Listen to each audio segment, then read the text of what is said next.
Hello everyone, Chico here again for another breakdown, this time for the song Roygbiv by Birds of Canada. I'm not sure if that's how you pronounce this. We're gonna talk about that a little bit later.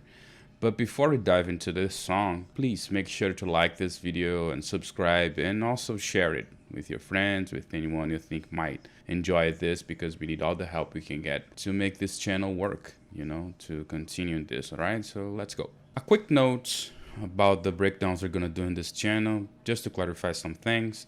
We're really not gonna talk so much about sound design. I'm planning on make some videos on it later, but right now what we're gonna focus is on the structure of the song, the arrangement of things, okay? And as a result, we're gonna have like a layout of things. We're gonna have a project, an idea, let's say, or even an empty song that we could maybe fill with our own ideas, our own instruments, and things we think that could sound good.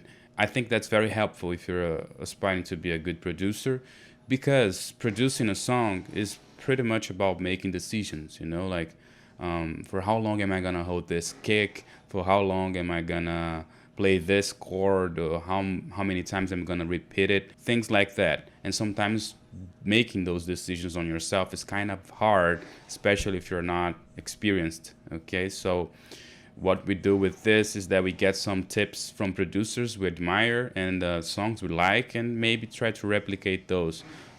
Maybe want to have the same kick as Roygbiv, so we're gonna hold it for the same amount of time, things like that, So we use those as layouts and empty ideas that we can fill our own thoughts, our own things into it, okay? Just to make things clear, all right? Let's not get so hung up on the precision of things, the accuracy of the stuff we're gonna talk about here. It's mainly the arrangement and the idea overall, all right? Now let's really go. Okay, we got our song here today. As I said, we're gonna talk about Roygbiv. A little trivia about this song. The name of it is actually a mnemonic to memorize the colors of the rainbow, right? So it's red, orange, yellow, green, blue, indigo, and violet, which is kind of a thing they do. They have those, it's almost a myth. Some stuff they try to be a little bit mystical sometimes about their song titles. This song was released in the Music Has the Right to Children, and I'm pretty sure it's the most popular song by Birds of Canada. Alright, so I think a lot of people enjoyed this track in particular. We're gonna see, maybe try to figure out why this is the case. Alright, first of all, the BPM, it's around 84, as you can see here. In this case, different than some other of their songs, the time doesn't really change so much. It's always the same.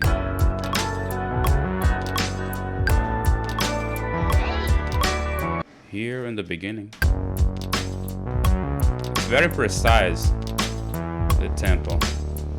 I made a video about the Everything You Do Is a Balloon, and there we discussed a little bit this tempo changes that they introduced to some of their songs. I made another breakdown that I didn't post, but about Ego in Your Mind and Ego in Your Mind, and that happens there too.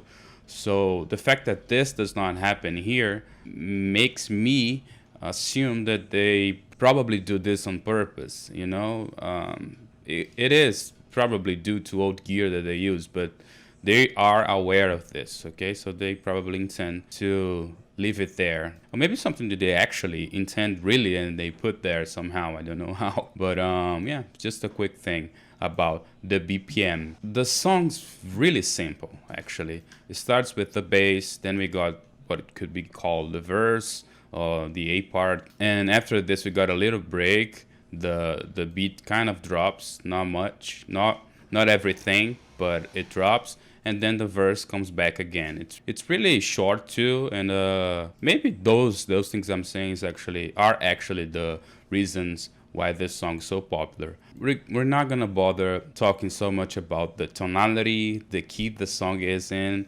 I don't know if I want to bore you guys with that.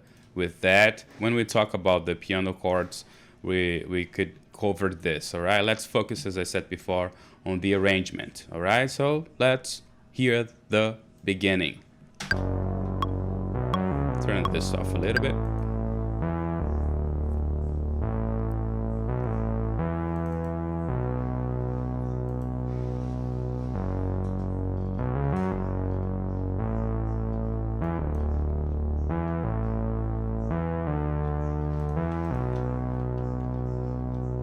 Alright, we got ourselves an intro. It is mainly a bass, a heavy bass this time. It's almost a 4-bar loop. It starts with an F sharp here and also starts with an F sharp here. But then there are some minor changes, some minor differences between them that makes this song actually an 8-bar loop. We're gonna see that too on the chords that are gonna come after. Yeah, let's hear the notes here. It's like F sharp, then B, and F sharp again, C sharp, and B. It's this phrasing, and here is a little bit different. Here, banana. It's really similar, but it's different. You can see the notes here mapped. You can check that they are different a little bit, but the idea is very similar. It's like they are developing a motive, let's say, like that. Okay, so it's an 8-bar bass that has a great sound to it. I tried to replicate it a little bit just to not sound it so harsh. Let's hear a bit what I did. It's very far from the actual sound, but yeah, some low waves. I think there is something like a chorus in the space, something that make a little bit wide, you know. It doesn't sound so mono to me. Yes.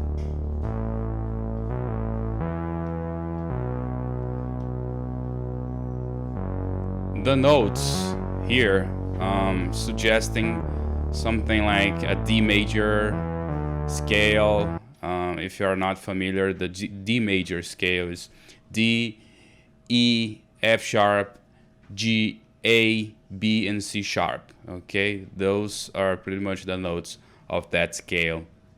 If you're producing and you don't know so much about scales and music theory, I really advise you to go search for that, because it's a great source of knowledge to expand things, you know. Maybe some people do music just as a feeling thing, like I like this, I feel like this is good.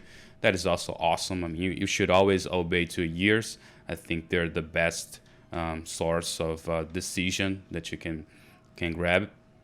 But sometimes you need to understand a little bit about how things work in a certain way, so it could maybe go a little deeper into your productions. Okay, so yeah, we got 8-bar loops, 8-bar of a loop that is just one instrument, and it's a bass, but it has a lot of movement. It goes up and down a lot, so it keeps us really on the edge, like what's gonna happen next, what we're gonna have after that. Okay, let's hear just one more time.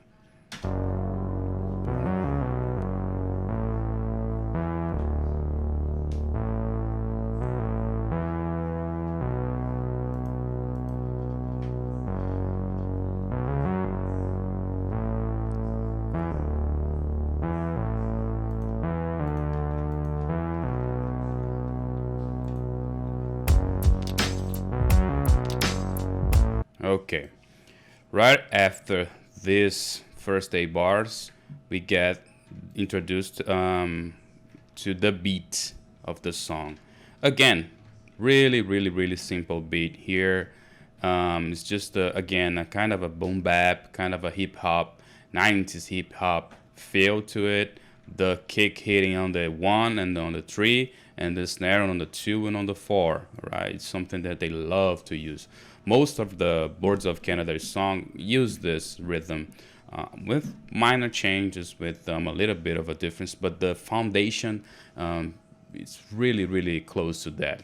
Almost always is the case. All right, let's break down the elements of this bit, at least here. Okay, let's make it 8-bar loop. That is the seed of the song. Let's say like that. We got first this kick here. I don't know if you guys can hear this, but those two hits are really obvious, I think. But I hear like it's almost a pickup, a little kick it's a little bit, the velocity of it's kind of down.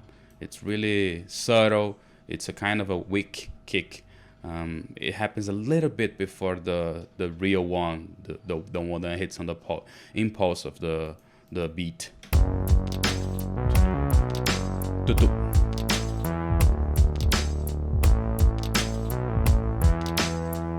I'm not sure if that's clear for everybody, but I hear this, and I know that some other people hear that too. It's a great detail because, as I said before, this is a simple bit. It's kind of predictable. You know what's gonna happen. So if you spice things a little bit, it's always greater. All right. You have to keep things a little bit interesting so that the listener doesn't get bored right away. All right. So we get this kick, and maybe this thing that I'm hearing is actually a sub bass, but I'm not sure if there is a sub bass in this area here. It's most likely. But here we're gonna see that it's very clear that they're using a sub bass. Okay, so it could be a sub bass clashing here with the kick somehow, you know. And we got also the snare that I said, hitting on the 2 and the 4.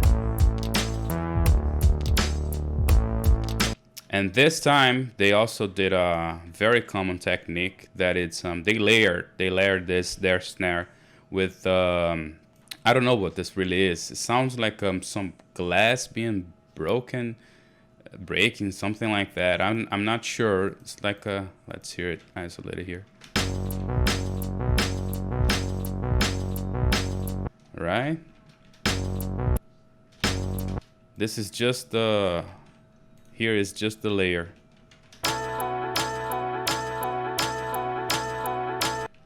It's almost like something shaking. I don't know what it is. It sounds to me as some kind of glass. I'm not sure. But along with the snare, okay, let me.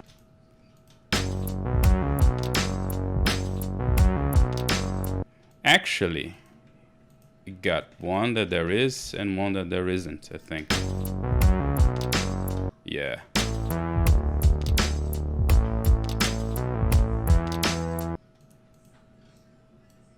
So yeah, what the more accurate thing to do is this. Yeah.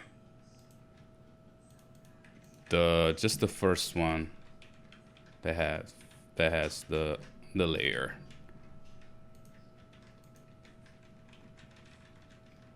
All right. In real time, we're breaking this down. Just the snare in this one. Can you hear? I'm gonna isolate it again. You can hear the glass and not hear that. Just the snare, the layer. I'm not sure if that's so clear to everybody, but you get the idea. The idea is that I think that most of the producers out there, they use samples, and probably they download it from somewhere. They are not very original with their samples. So what tends to happen is that you guys, all of us actually, use some sounds that are very common. You've heard this sound before, which is good for a little thing that it is. The fact that the listener is gonna be a little familiar with that sound, so they're gonna be a little bit more inclined to like the song, but also they're gonna be a little bit like, this is not so original, I've heard this before, I'm gonna skip this bit, you know. So sometimes you have to try to make things sound even a little bit more weird, so that you can grab their attention. All right, so layering things is a good thing to do. You get a sound that doesn't really sound like a snare, but maybe when you put together with a very common snare, it turns to be a greater sound somehow. Okay, which it is this case, I suppose.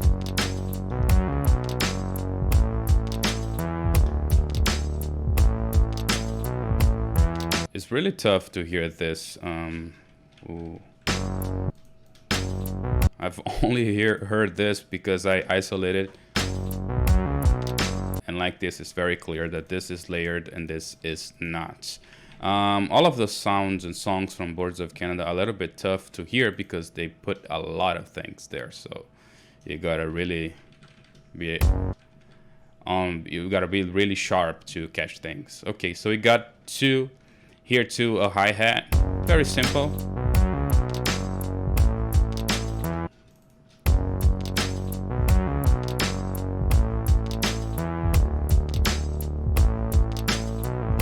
Hitting on the 18th note, I think that's how you say it.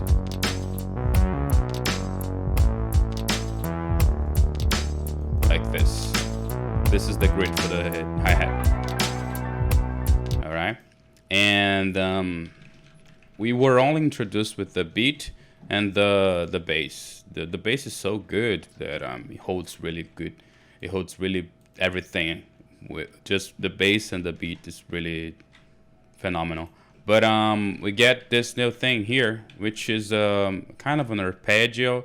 It's actually a sample from Sesame Street. They are obsessed with this show. I don't know. I mean, I know the reason. It's because they watch it a lot as kids, and I did not watch it, so I don't have that thing so much for this show. But yeah, this is like an arpeggio.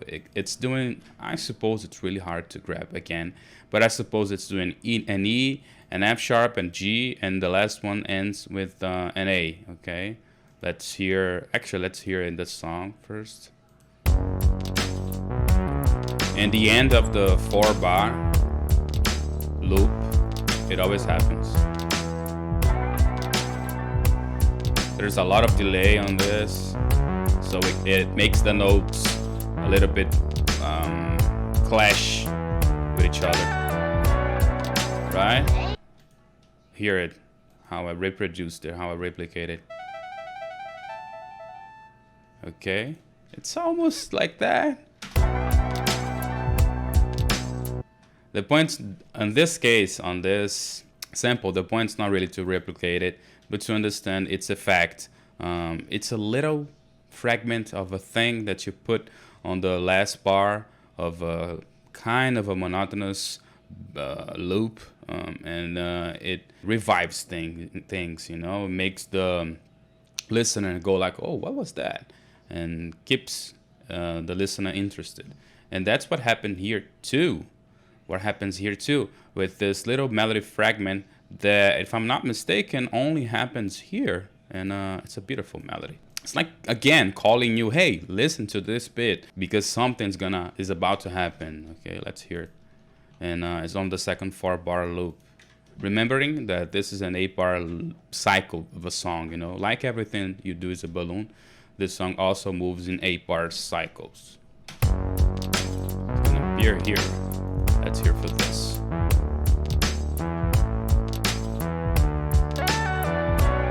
Another sample. This one here is another sample from Sesame Street, and it's a little kid saying lake. I always thought this was someone saying hey, but it's actually a lake. Not that this matters anything, but once again they did this to, again, call your attention. Hey, look at this, listen to this, as this melody here does. The notes that this melody is doing is F sharp, A, F sharp, D, and C sharp. It's kind of a D major, right? The D major really sounds like the key of this song. I am not sure, but I would suppose this. As I said, we're gonna talk a little bit about the harmony a little later when we're gonna talk about the chords here from the piano. It's gonna be, the piano is gonna appear here, but when it's isolated here, it's better to check things out. So we got the sample here. We got a lot of things, right? Got this sample, the whole beat, this melody fragment. That's gonna happen just here, and this leg thing that's gonna happen from time to time. And after this, we got another 8-bar loop. All right, and this time we're gonna have this melody here entering together with those beautiful piano chords. So let's hear it again.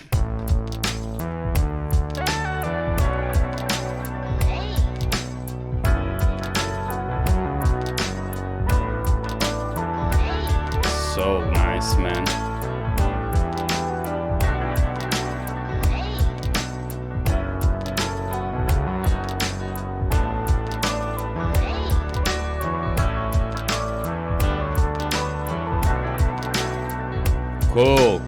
Cool. This melody here does a thing that is fairly similar to what the bass does.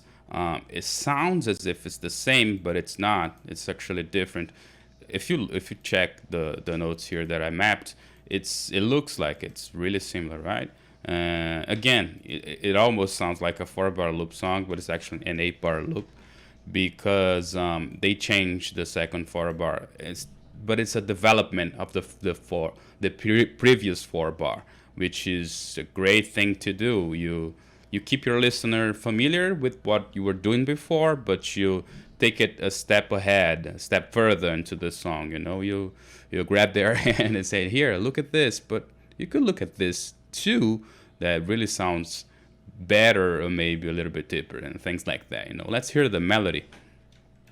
I also did something to.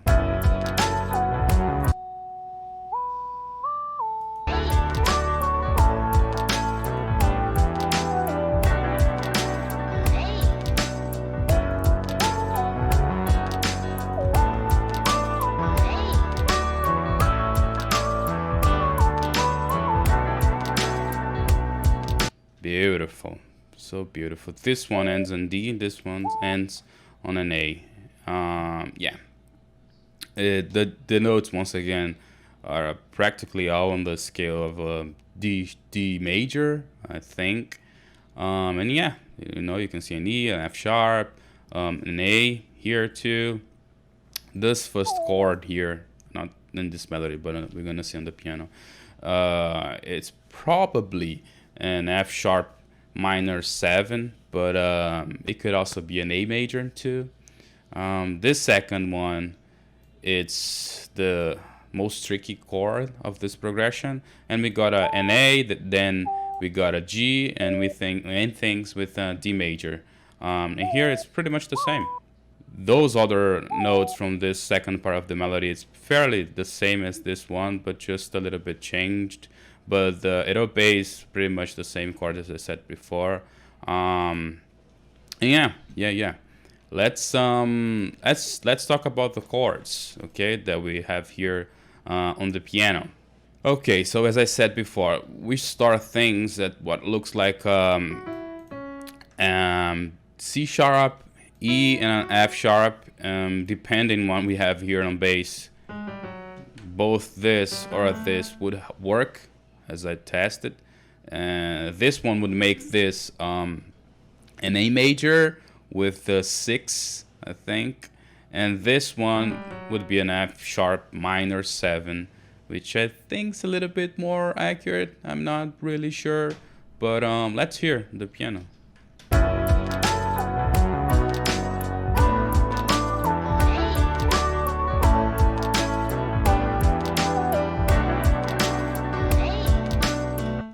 Just so we can hear a little bit better, let's go for this part, because here it's a little bit more isolated.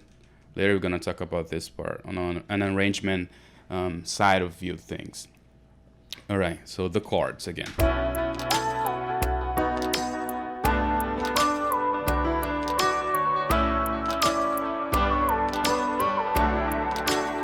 Without this piano sound,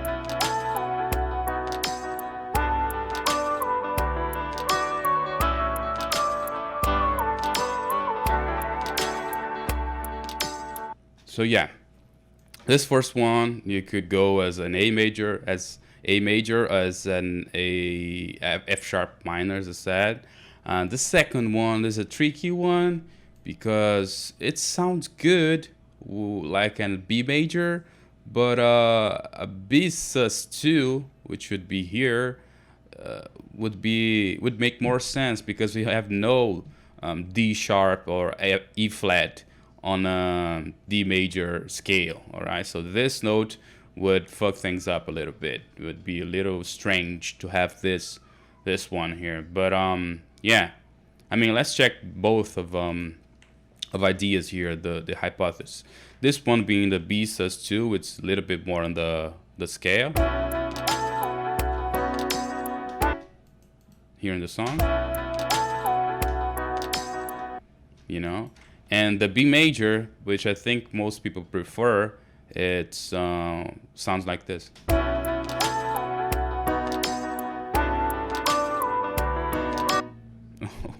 I didn't loop it, sorry, so sorry. Okay, this is the B major with my chords over it.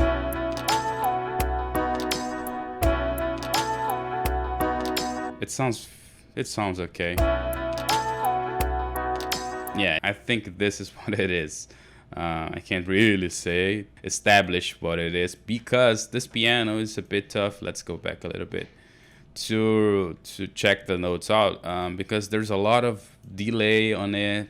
There's pretty much more than this happening. I've only mapped what looks like the main notes, what you can hear mostly, but there are lots of things happening underneath it because as I said before, there is a delay happening and then it makes notes clash a little bit, and I'm pretty sure they probably do this as an 8-bar too. I hear it similarly, but I think they probably change things a little bit as an 8-bar cycle because they do it with all the elements here. Okay, so enough with the key and the tonality speech and discussion. If you guys think something else of this, or if you guys think that those are weird chords, should be other chords, that those are wrong, please comment on our comment section and say something. Let's argue, let's discuss what we think it's the most accurate chords and things that should happen in this song. Okay, there are happening here, but as I said before, the main thing is to grab the idea here that those chords are functioning as a great presentation of the harmony, okay, along with this bass here. So let's hear the song itself. He enters here with the melody, and the fact that those delays are happening makes the beat sounds even more interesting, because every hit of this piano is a little bit clashed with the delay and makes things a little bit more moving. It moves the beat a little bit. Okay, let's hear this.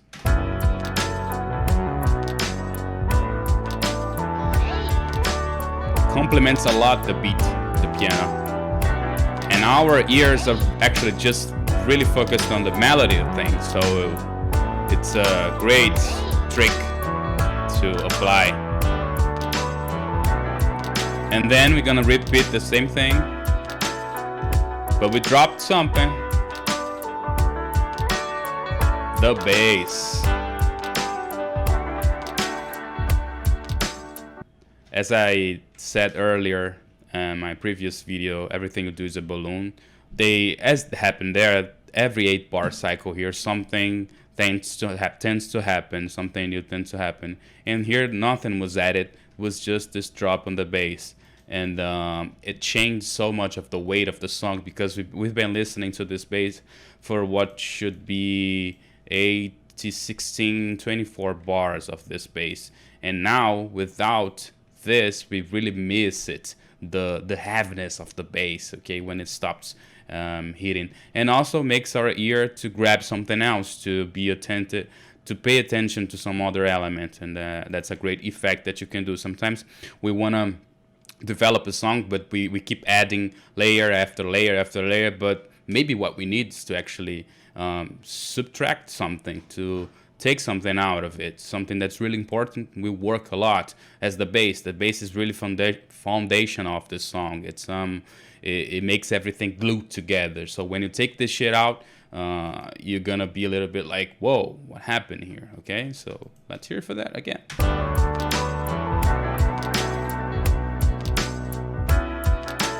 Now you can hear the chords, the piano chords, way much better.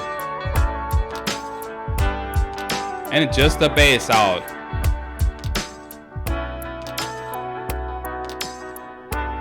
Right? The second bar, it drops this sample again. This melody, as I said, doesn't happen ever, just this time, and that's it. This sample here from Sesame Street should happen here again, but it doesn't. It doesn't even need to happen. And this arpeggio keeps playing throughout the whole song. And here, as we drop the bass, now we can hear another element that, I said, I'm not sure if it's playing around here. Maybe. You guys tell me what you think. But here, as we don't have the bass, we have space for this. That is a sub bass, all right? They drop the kick here after 4 bar, and also drop the real snare as per se, keeping the hi-hat and the layer that they are using. Okay.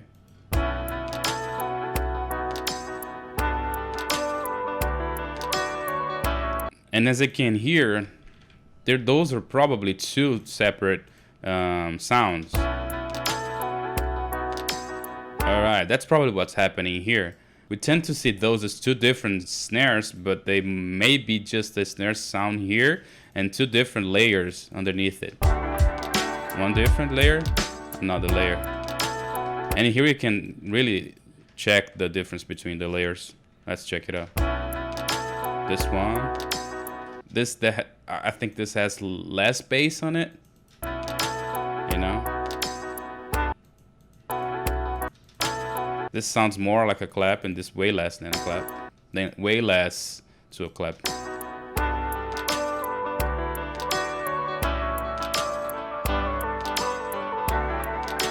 I think those are 2 different sounds. Probably even layer above a layer. I'm not sure. It's tough to be precise about this, okay? But as I said, they dropped this for 8 bars, okay? Dropping the bass first, and then they drop the kick. So 2 elements that are really important for your song, for your beat mainly. And here we can really check the sub. Let's see if you guys can hear this. I'm gonna back from here to here so you can check the difference that this do to the beat to the song.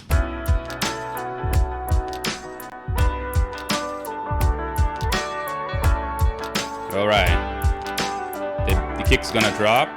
Hear it.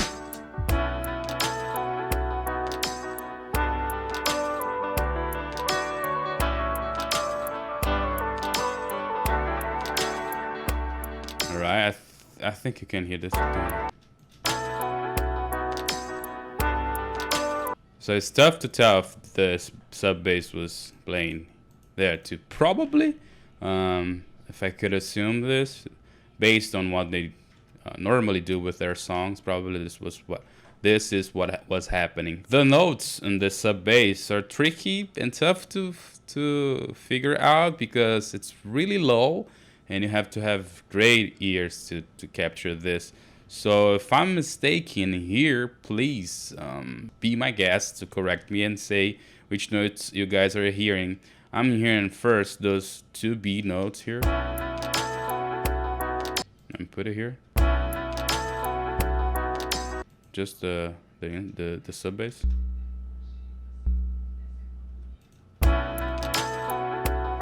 Then a G.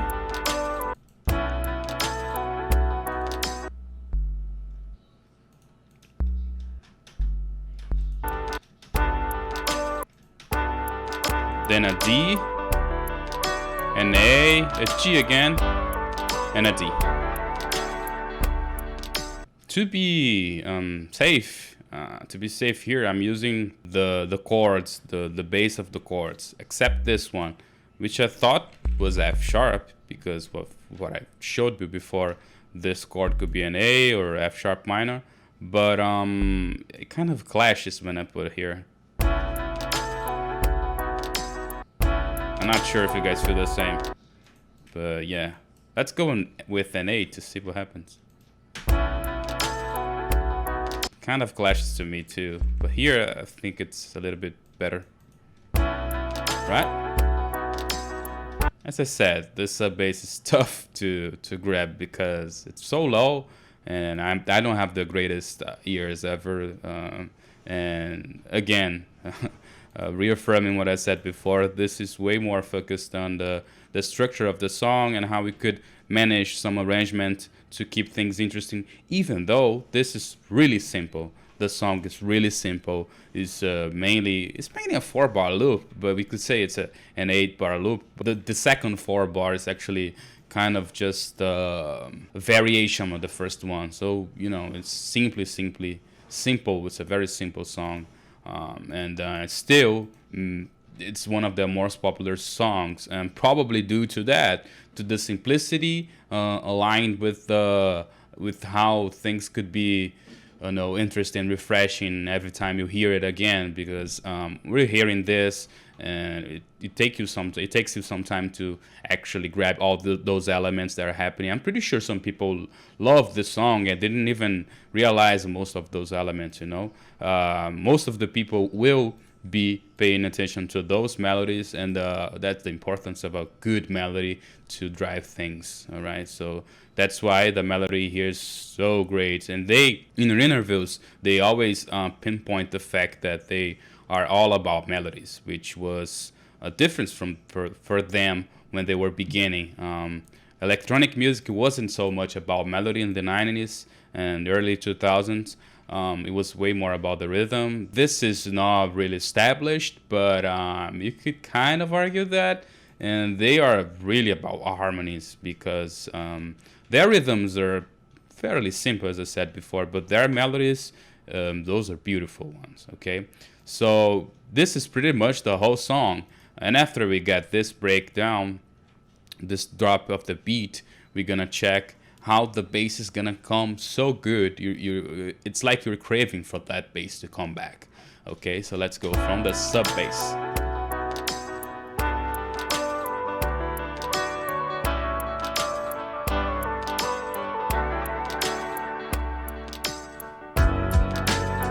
See?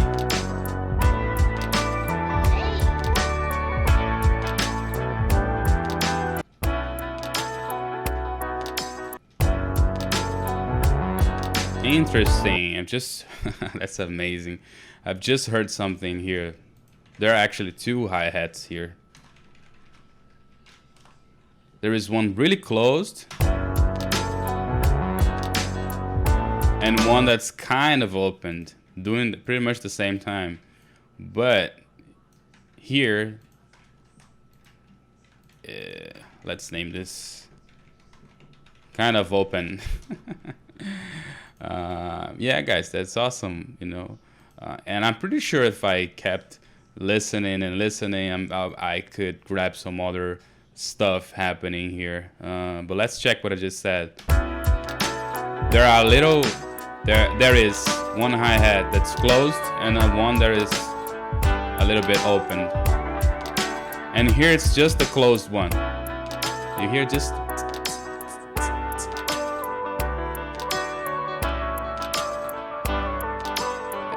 And when it comes back, the more open hi-hat appears. Right? I hope you guys could check this out too. Yeah, you know, it just goes to show how things are way more complex than it seems. It looks like a real simple song, but they put so much effort in it, so much stuff that what tends to happen is that the much more you listen to it, the much more you can grab stuff, new stuff, and this keeps the song kind of alive. It's a fairly old song, fairly simple song, really simple actually, but it's really popular. Most people loved it for several reasons, one of them being the fact that they do a great job by making what is simple a little bit more interesting, even complex sometimes. But yeah, our lick sample is gonna come back. This arpeggio never stops. and our melody is gonna gain a little friend per se. You hear it? It's a little bit more higher. It sounds almost like a flute to me. When I do this, I think you can hear it better. You know, there is a crescendo here in the volume of things.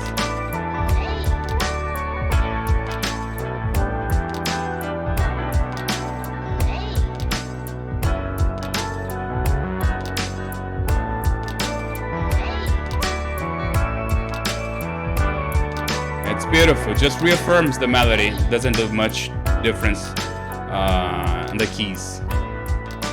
And that is it. The song is just gonna fade away. It's gonna die.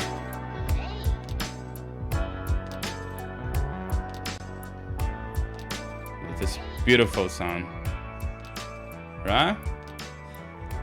So there you go, Roygbiv. Yeah, really simple but effective song, as usual with Boards of Canada. That's almost their trademark, let's say. So yes, again, as I said earlier in this video, this project, this channel, the things we're doing here, the breakdowns we're making here are things that you can look at it and see the perspective of a producer, of how they put things here, put things there, decided that, okay, now the beat should drop, now the bass should do this or should do that, or even so that you can understand what you could do. Okay, sometimes we get a little insecure. We think like, nobody's gonna listen to this melody for I don't know how many bars.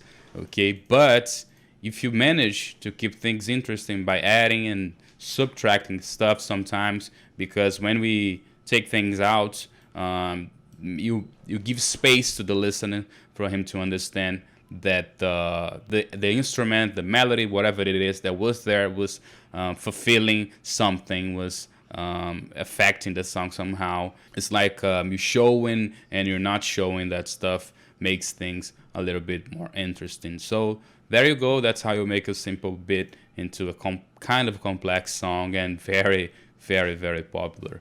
You know, so I hope you guys liked this. Again, please like and subscribe, and let's spread the word, man. Okay, let's make this work. All right, I'm probably gonna do a lot more breakdowns on some Boards of Canada songs, some other songs, and if you guys have any more suggestions, other bands or whatever you guys want to hear here, please tell me, comment, you know, all of that stuff.